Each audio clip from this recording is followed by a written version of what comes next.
선지자의 강령이니라. 아멘. 오늘은 네 번째로 더 이웃이 되라는 제목으로 말씀을 함께 나누도록 하겠습니다. 사람들에게 물었습니다. 돈을 왜 버십니까? 라고요. 사람들에게 물었어요. 돈을 왜 벌고 계십니까? 많은 이들은 이야기합니다. 그리고 일반인들은 얘기합니다. 먹고 살기 위해서요 라고요. 전 필요합니다. 먹고 살기 위해서 돈을 벌어야 하고, 돈이 있어야 기본적인 생활이 됩니다. 먼저 내가 기본 생활을 유지한 이후에 부자가 되는 것은 이후의 문제죠. 근데 우리가 돈을 벌어서 나를 위해서 쓰고 나의 가족을 위해서 쓰고 오직 나를 위해서만 쓰는 분들이 있습니다. 그러나 반대로 열심히 돈을 벌어서 나를 위해서도 쓰지만 이웃을 섬기고 공동체를 섬기고 하나님 나라를 섬기는 이들도 있습니다. 돈을 벌어서 나를 위해서만 쓴다면 그것이 하나님 나라와 무슨 상관이 있을까?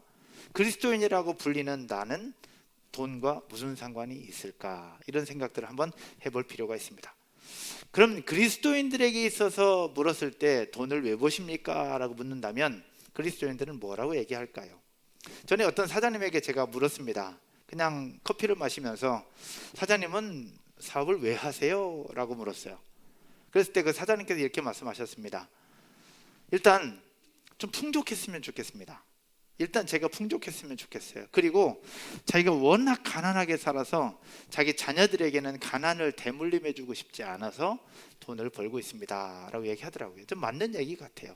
필요한 얘기고 또 부모님으로서 존경할 만한 이야기이기도 했습니다. 그러나 하나님 나라라는 생각을 해보고 그리스도인이라는 생각을 해보고 하나님의 백성이라는 생각을 해볼 때 거기서 끝난다면 과연 하나님의 백성으로서의 삶에 바르게 사는 것일까라는 생각들을 해보게 되었습니다. 또 어떤 분에게 물었습니다. 또 어떤 분은 돈을 버는 이유가 이렇게 얘기했습니다. 저는 돈을 많이 벌어서요 하나님께 좀 드리려고요. 돈을 많이 벌어서 하나님께 드리고 또 하나님의 영광을 드러내고 싶습니다 라고 말씀을 하셨습니다. 저는 이것도 맞는 얘기 같아요.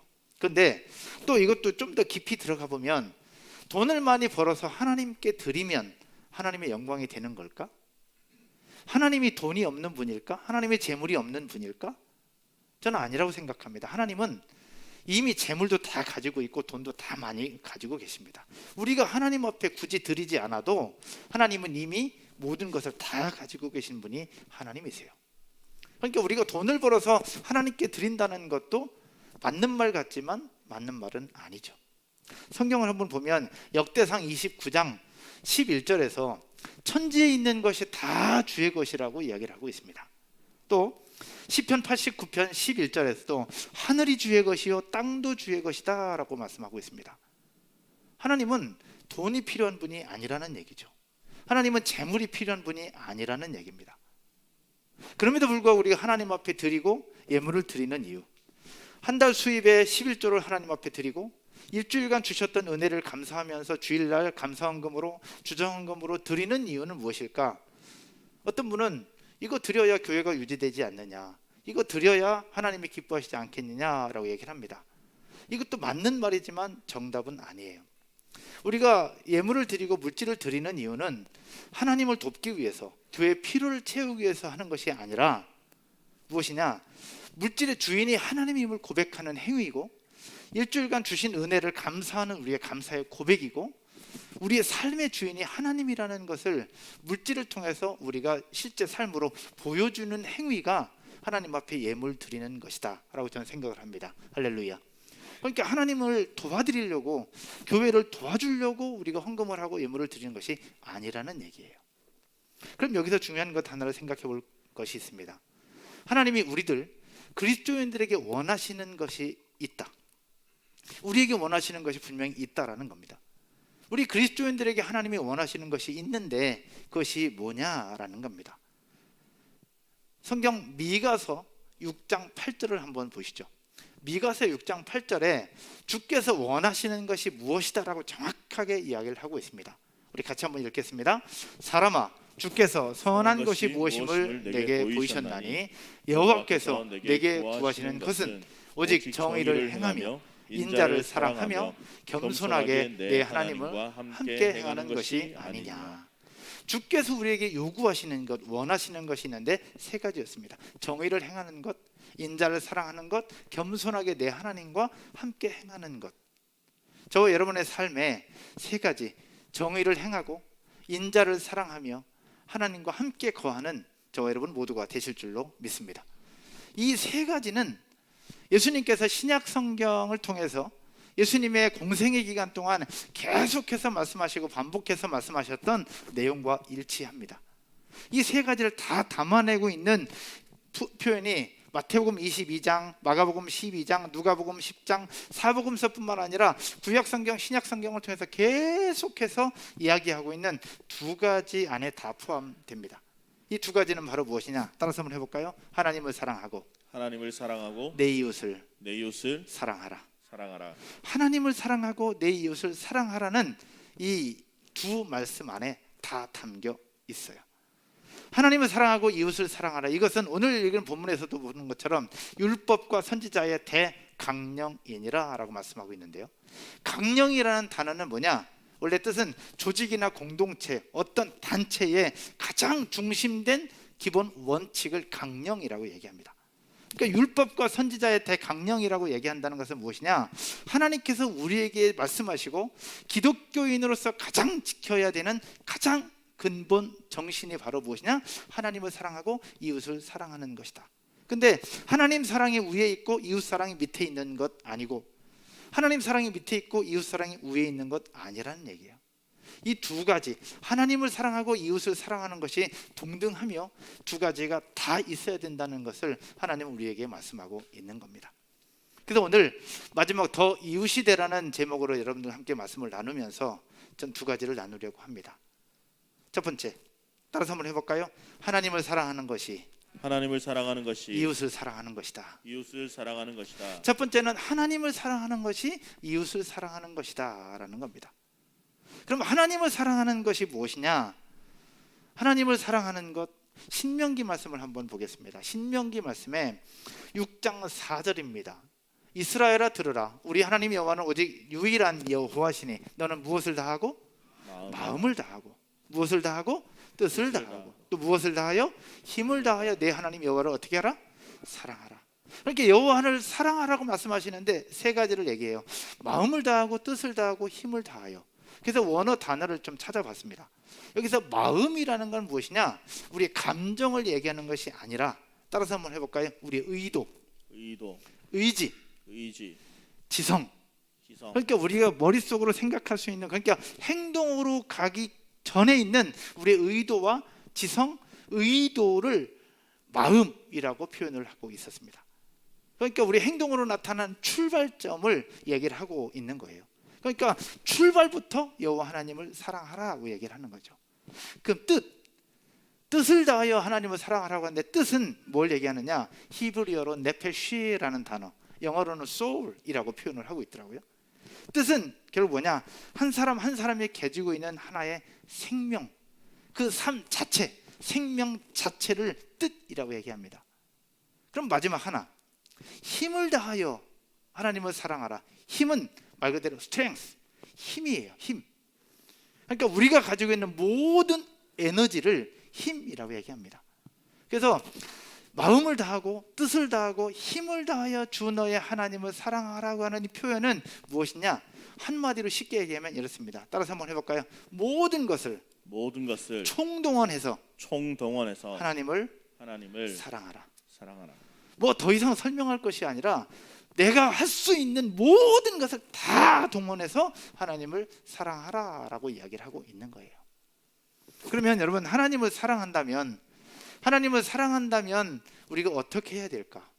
하나님을 사랑하죠. 그렇죠? 여러분, 하나님 사랑하지 않습니까? 여러분, 하나님 사랑하죠? 예, 하나님 사랑해. 저도 하나님 사랑해요. 근데 하나님을 사랑한다면 하나님을 사랑하는 증표가 있어야 되는 건 아닐까요? 그래서 하나님을 사랑한다는 증표는 어떻게 나타나느냐라는 겁니다. 한 가정에서 아들이 있습니다. 근데 이 아들이 게임에 빠져 있어요. 학교 갔다가 집에 오면 게임해, 학원 갔다가 집에 오면 게임해, 밤 늦게까지 게임하다가 잠이 들어요. 그 모습을 엄마도 알고 아빠도 알아요. 너무 속상해. 그래서 아들에게 계속해서 이야기를 합니다. 아들아, 게임 좀 그만하면 안 되겠니? 아들아, 게임 좀 그만하면 안 되겠니? 아들아, 게임 좀 그만하면 안 되겠니? 우리 엄마가 아빠가 너를 얼마나 사랑하는지 모르니? 왜 이렇게 맨날 게임만 빠지니? 우리 엄마랑 아빠랑 너를 이렇게 사랑하는데 왜 이렇게 게임만 하니? 라고 얘기했더니 아들이 이렇게 합니다. 저도 엄마 사랑해요. 저도 아빠 사랑해요. 엄마 아빠가 사랑을 고백하니까 게임에 빠져있는 아들도 엄마 아빠를 사랑한다고 고백해요. 여러분, 엄마 아빠를 사랑한다고 고백하는 이 아들의 고백에 진심이 있을까요, 없을까요? 여러분, 어떤 생각이 드십니까? 사랑하는 사람이라면 사랑하는 사람이 하는 얘기 여러분 들어주지 않나요?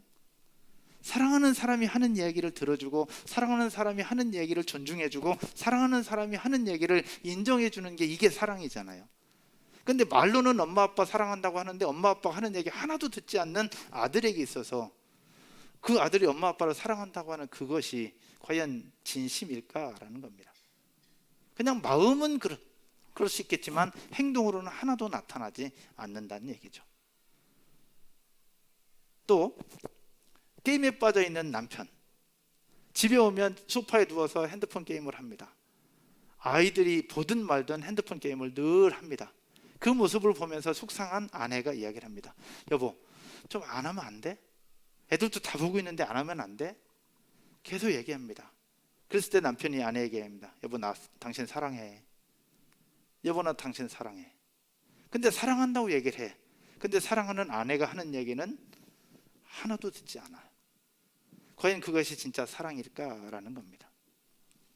여러분, 연애할 때 뭐 지금 이제 결혼해서 한 10년 15년 사니까 어떨지 모르겠지만 연애할 때 사랑하는 사람이 얘기를 하면 어때요? 부산까지도 가지 않나요? 우리 오랫동안 장거리 연애하셨는데 태규 형제, 중재님 어떠십니까? 장거리 연애하셨어요. 충청도와 안산과. 지금 결혼해서 어떤지 모르겠어요. 아직은 신혼이니까.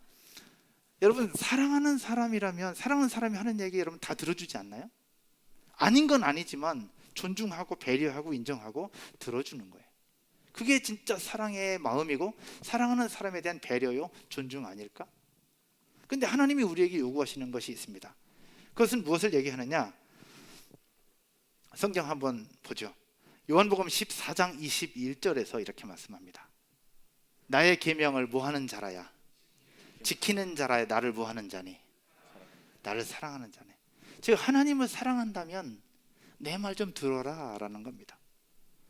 나의 계명을 지키는 자라야 나를 사랑하는 자다. 그러면서 그 다음 절 한번 봐요. 나를 사랑하는 자는 내 아버지께 사랑을 받을 것이요 나도 그를 사랑하여 그에게 나를 어떻게 나타내리라. 여러분, 하나님을 사랑하신다면 하나님 말씀 앞에 순종함으로 다시 한 걸음씩 나아가게 되기를 주님의 이름으로 축복합니다. 아멘. 그렇게 하나님을 사랑하는 마음으로 실천한다면 그것이 바로 더 이웃이 되는 것이고 이웃을 사랑하게 되는 출발이 된다는 사실 믿으시고 그렇게 한 걸음 한 걸음 시작할 수 있기를 주님의 이름으로 축복합니다. 아멘. 두 번째는요, 이웃을 사랑하는 것이 하나님을 사랑하는 것이다. 따라서 한번 할까요? 이웃을 사랑하는 것이 하나님을 사랑하는 것이다. 하나님을 사랑하는 것이다. 여러분, 하나님을 사랑한다는 것 알겠어요. 그리고 그의 계명을 지킨다는 것이 하나님을 사랑하는 걸 알겠어. 그러면 이웃을 사랑하라고 하는데 이웃은 누구냐라는 겁니다. 누가 이웃일까? 여러분 한번 주변 둘러보시죠. 내 주변 이웃이 누굴까? 다소 선교사님 우리 오랜만에 오셨는데 다소 선교사님 우리의 이웃일까? 우리의 이웃이 누구냐라는 겁니다. 누가복음 10장에 보면 선한 사마리아인의 비유가 나와요. 나올 때 한 랍비가 예수님에게 찾아가서 얘기를 합니다. 내 이웃이 누굽니까? 그러니까 예수님이 내 이웃을 사랑하라고 얘기하니까 이 랍비가 예수님에게 물어요. 내 이웃이 누굽니까? 라고 묻습니다. 그랬을 때 예수님께서 강도 만난 자의 비유를 이야기를 하면서 레위인이 지나가는데 그냥 지나가고 제사장이 그 아픈 사람을 보고 그냥 지나쳤다. 그러나 저 멀리 사는 이방인 중에 한 사람이었던 사마리아 사람이 그것을 보고 도와주고 치료해주고 품삯까지 주면서 지극정성 보살피고 갔다고 한다면 그 사람에게 있어서 이웃은 누구냐라고 거꾸로 질문을 하시죠. 질문을 했을 때 그 질문했던 랍비가 얘기를 합니다. 저 사람이 그 사람이 이웃 아니냐. 그 말씀을 통해서 우리가 기억해야 될 것은 무엇이냐. 우리에게 있어서 이웃은 가까이 사는 사람이 이웃이 아니라, 친한 사람이 이웃이 아니라, 우리와 함께 하고 있는 사람이 이웃이 아니라 누가 이웃이냐? 따라서 한번 해볼까요? 도움이 필요할 때 도와줄 수 있는 사람. 도움이 필요할 때 도와주는 사람이 진짜 이웃이다라는 것을 우리에게 보여주고 있습니다. 우리가 매일 성경 큐티를 하고 있는데 요즘에 사무엘상 30장에 보면 다윗과 일행이 그의 빼앗긴 가족들을 되찾기 위해서 다시 전쟁하러 가잖아요. 전쟁하러 가다가 중간 들에서 누구를 만나요? 한 청년을 만나요. 버림받은 한 청년, 배가 고파 굶주려 있어서 언제 죽을지 모르는 그 청년을 들에서 만나게 됩니다. 지금 빨리 가야 내 가족들을 찾을 수 있고 내 자녀들을 찾을 수 있는 그 급박한 상황 속에서 다윗과 그의 일행은 들에서 만난 청년에게 물을 마시게 주고 무화과를 주고 건포도를 주면서 그 청년을 다시 일어날 수 있도록 모든 선행을 다 베풉니다. 지금 한시가 급한 그 상황 속에서 선행을 베풀었던 다윗과 일행, 그 굶주린 청년, 외로웠던 청년, 배고파 죽을 것 같은 청년에게 있어서 이웃은 바로 적군 중에 하나였던 다윗과 그의 일행이 그의 이웃이었던 거예요. 진짜 이웃은 누구냐? 도움이 필요한 사람에게 도움을 주는 사람이 우리의 이웃입니다. 그런 이웃이 되어지기를 주님의 이름으로 축복합니다. 아멘. 제가 우리 MG 리더들과 나누는 묵상방에 옛날 생각이 나서 글을 올렸어요. 예전 김인중 목사님께서 개척 초창기 때 지하실에서 새벽 기도를 하는데 비가 막 쏟아지는 날 어떤 거지가 예배당에 왔다는 거예요. 새벽에. 그 목사님께서 속으로 아이 왜 거지가 하나 들어가지고 재수없게, 그 생각이 문득 딱 들었는데 하나님이 주신 마음은 그래도 섬겨라. 그래서 여기저기 뒤져가지고 빵과 음료수를 그 거지에 빗절딱 맞은 거지에게 전해주면서 기도해주고 보냈다라는 거예요. 그리고 나서 30년 넘게 목회하는 동안 그 사람을 만나본 적도 없고 본 적도 없다라는 거죠. 근데 놀라운 사실은 그때 이후로부터 하나님께서 성도들을 하나씩 보내주기 시작하셨노라고. 아마 그 비 맞은 그 거지 청년은 하나님이 보내주신 천사였던 것 같다라고 말씀하셨던 것이 생각이 나더라고요. 여러분, 우리에게 있어서 이웃이 있습니다. 그 이웃은 바로 어떤 사람이냐? 마태복음 25장 40절입니다. 마태복음 25장 40절. 우리 같이 한번 읽을까요? 임금이 대답하여 이르시되 내가 진실로 너에게 이르노니 너희가 여기 내 형제 중에 지극히 작은 자 하나에게 한 것이 곧 내게 한 것이니라 하시고. 아멘. 지극히 작은 자 하나에게, 도움이 필요한 그 사람에게 한 것, 별것 아닌 것 같은데 그 사람에게 한 것 그 자체가 바로 이웃을 사랑하는 것이고 그 자체가 하나님을 사랑하는 것이다 라고 얘기를 하고 있는 겁니다. 우리 지연 집사님이 철교 집사님 칭찬을 했는데 그 형님들과 함께 셀 모임을 하면서 함께 했던 것 그 자체, 그것이 하나님을 사랑하는 또 하나의 모습이 된다는 겁니다. 사람들이 알아주지 않아도 그냥 도움이 필요한 분들에게 하나씩 다가가는 것 자체가 하나님을 사랑하는 것이다. 그랬더니 마태복음 25장 42절부터 보면 예수님이 그 따르는 이들에게 얘기해. 너희는 나를 섬기지 않았다. 라고 이렇게 얘기합니다.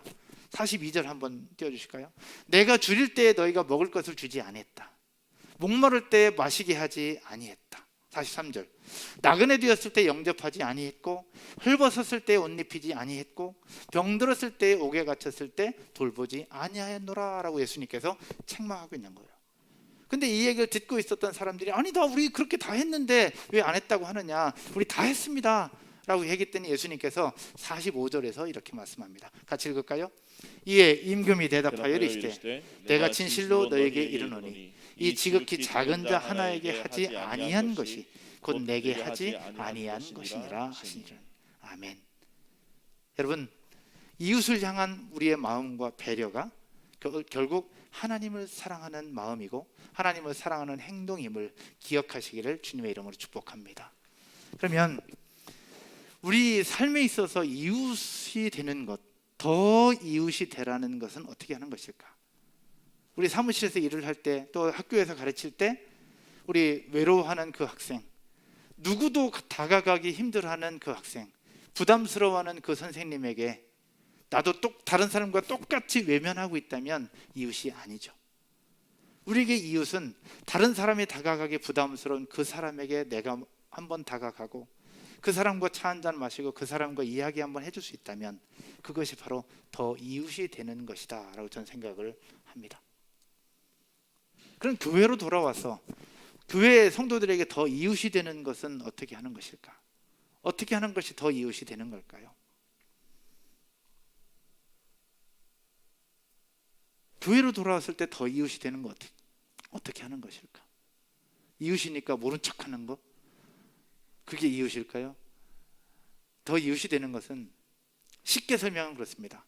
새 가족이 되어서 교회에 적응을 해야 되는 이들에게 한 발짝 더 다가가서 섬겨주고 베풀어주고 함께 해줄 수 있다면 그것이 이웃에게 하는 것이고 그것이 하나님을 사랑하는 것이죠. 적극적으로 인사하고 함께 하고 싶은데 쑥스러움이 많은 이들이 분명히 있습니다. 쑥스러움이 많은 이들에게 내가 먼저 손을 내밀어 주는 것, 그 자체가 이웃을 사랑하는 것이고 그것이 하나님을 사랑하는 것이라고 생각을 합니다. 우리 셀 지체들 중에서 우리에게 마음에 부담을 주는 이들, 또 우리의 마음을 불편하게 하는 이들, 우리를 아프게 하는 이들에게 한 발짝 더 다가가서 이야기를 해주고 손을 내밀어 줄 수 있다면, 문자 한 통, 칭찬의 말 한번 해줄 수 있다면 그것이 이웃을 사랑하는 것이고 하나님을 사랑하는 것임을 기억하게 되기를 주님의 이름으로 축복합니다. 말씀의 결론을 맺으면서요, 스탠리 하워드라는 사람이 있습니다. 스탠리 하워드라는 사람은 이렇게 얘기를 해요. 우리는 모두 나그네 된 거류민들로서의 하나님 백성이다 라고 이야기하고 있습니다. 나그네 된 거류민들이다 라고 얘기해요. 나그네 된 거류민, 말이 되게 어렵죠? 그래서 나그네 된 거류민이 무슨 말일까? 영어 잘하시는 분들 계시는데 영어로 레지던트 에일리언스라는 표현을 쓰더라고요. 쉽게 얘기하면 영주권자입니다. 그러니까 거주할 수 있는 허가는 있어요. 그러나 시민권은 아직은 없는 거. 거주할 수는 있는데 시민권은 아직은 없다. 우리 모든 그리스도인들이 그렇다는 겁니다. 그게 무슨 얘기냐? 우리의 시민권은 어디에 있어요? 하늘에 있죠. 시민권은 하늘에 있는데 우리는 이 땅에서 살아갈 수 있는 권한을 가지고 있어요. 그러나 시민권은 하늘나라에 있는 거예요. 이것을 거꾸로 얘기하면 따라서 한번 해볼까요? 우리는 모두 다 나그네다. 우리는 모두 다 나그네고 우리는 모두 다 유목민과 같은 존재. 그러므로 우리는 모두 다 누군가의 이웃이 되고 누군가의 이웃일 수밖에 없다라는 것을 이야기를 하고 있는 겁니다. 근데 더 이웃이 될 수 있는 방법이 있어요. 적극적으로 행동하는 것, 적극적으로 말하는 것, 적극적으로 손을 내미는 것 필요한데 그렇게 하기 위해서 더 필요한 것이 하나가 딱 있습니다. 더 필요한 것이 하나가 딱 있는데 그 말씀 바로 사무엘상 30장 6절입니다. 사무엘상 30장 6절 우리 같이 한번 읽겠습니다. 백성들이 자녀들 때문에 마음이 슬퍼서 다윗을 돌로 치자 하니 다윗이 크게 다급하였으나 그의 하나님 여호와를 힘입고 용기를 얻었더라. 아멘. 다윗과 그의 일행이 시글락으로 돌아왔을 때, 묵상하셨으니까 시글락으로 돌아왔을 때 돌아와 보니 집은, 성은 다 불에 타버렸어요. 그리고 아내들이 다 잡혀갔고 자녀들도 다 잡혀가서 전쟁하고 돌아왔더니 아무것도 없는 거예요. 그 모습을 보고 나서 사람들은 열이 나고 분노하면서 그때 지도자였던 다윗에게 죽이려고 달려듭니다. 그 순간 다윗은 두려워요. 좌절합니다. 이러지도 저러지도 못하는 그런 상황 속에 다윗은 고통 속에 빠져요. 그랬던 다윗이 다시 일어날 수 있었던 출발이 바로 뭐냐? 여호와를 힘입고 용기를 얻었더라라고 얘기를 하고 있어요. 다른 성경 버전으로 한번 봤어요. 현대인의 성경으로 한번 볼까요? 현대인의 성경 우리 버전이 있습니까? 네, 현대인의 성경 제가 읽을게요. 다윗은 입장에 대단히 난처하게 되었다. 왜냐하면 그의 부하들이 잃어버린 자식들 때문에 몹시 슬퍼하며 그를 돌로 쳐서 죽이려고 했기 때문이었다. 그러나 다윗은 그의 하나님 여호와를 의지하고 용기를 얻었다. 세번역 성경에는 이렇게 이야기를 합니다. 세번역 성경에는 군인들이 저마다 아들, 딸들을 잃고 마음이 아파서 다윗을 돌로 치자고 말할 정도였으니 다윗은 곧 곤경에 빠졌다. 그러나 다윗은 자기가 믿는 주 하나님을 더욱 크게 의지하였다. 다윗이 여호와 하나님을 다시 되찾고 나서 힘을 얻어서 전쟁터로 가고 전쟁터로 가는 중에 그 청년에게 선을 베풀 수 있었던 거죠. 이것을 영어 성경에서는 이렇게 표현해요. found라고요. 이 영어 성경에서 혹시 있어요? 뒤에? 이건 영어로 봐야 되는데 우리 영어를 우리 밤에 배워가지고 낮엔 잘 못해요. 예, 이렇게 해서 영어를 이거 자막이 있어야 되는데 영어 성경에서는 쭉 얘기를 해요. 그냥 제가 콩글리시 발음으로 But David found strength in the Lord his God 이라고 표현을 해요. 결국 그의 하나님 주님 안에서 힘을 얻었다 라고 얘기를 하는데 여기서 found라는 단어를 써요. 근데 found는 find라는 단어의 과거잖아요. 이 find는 두 가지 의미가 있다고 하더라고요. 우리 독일어를 전공한 우리 인규조사님께서 영어를 해석해 주셨어요. 신기하죠? 독일어를 전공하신 분이 영어로 해석해 주셨어요. find는 첫 번째는 우연히 발견하다는 뜻이 있고 두 번째는 잃어버린 것을 되찾다라는 뜻을 가지고 있다는 겁니다. 여기서는 우연히 발견한 게 아니라 잃어버린 것을 되찾았다는 의미예요. 결국 다윗은 위기 속에서 하나님을 잃었다가 다시 하나님을 찾음으로 말미암아 일어날 수 있는 힘과 용기를 얻게 되었다는 것을 이야기를 하죠. 사랑하는 여러분, 더 이웃이 될 수 있는 유일한 방법, 그 하나님을 다시 찾게 되기를 주님의 이름으로 축복합니다. 하나님을 찾으면, 하나님을 의지하면, 하나님의 힘을 다시 얻으면 더 이웃이 될 수 있고 더 이웃이 되어 하나님을 더 사랑할 수 있다는 사실을 기억하면서 누구보다도 더 멋진 이웃이 되어 가기를 주님의 이름으로 축복합니다. 그리고 함께하는 우리 여러분들 모두 다 우리 가족이고 우리 이웃이니 손을 내밀고 인사를 하고 따뜻하게 함께 만들어가는 더 행복한 공동체가 될 줄로 믿습니다. 기도하겠습니다.